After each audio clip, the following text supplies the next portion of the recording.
একটি বহুপদী লেখো যেটা দিয়ে পি সংখ্যক 20 টাকার নোট, কিউ সংখ্যক 10 টাকার নোট এবং আর সংখ্যক 5 টাকার নোটের মোট মান প্রকাশ করা যায়। তাহলে পি সংখ্যক 20 টাকার নোটের মান কত? আচ্ছা, আমার যদি পি সংখ্যক 20 টাকার নোট থাকে তাহলে সেই প্রত্যেকটি নোট হবে 20 টাকা করে। তাহলে সবগুলো পি হবে 20 পি। আমার যদি একটি 20 টাকার নোট থাকে তাহলে হবে 20 টাকা। আমার যদি 3টি 20 টাকার নোট থাকে তাহলে পি যদি হয় 3 তাহলে হবে 60 টাকা। আচ্ছা, আমি যে রঙে দাগ দিয়েছি সেই রঙে করি। আমি এটাকে হলুদ রঙে দাগ দিয়েছিলাম। তো 20 পি হলো পি সংখ্যক 20 টাকার নোট।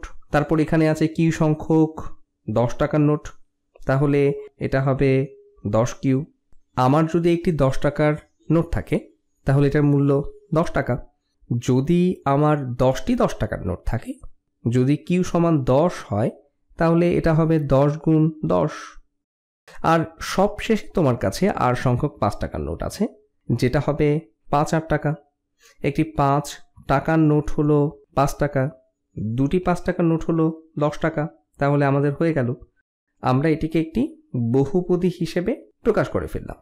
বহুপদীর অর্থ হলো যেখানে অনেকগুলোর পদ থাকবে এবং এখানে 3টি পদ আছে।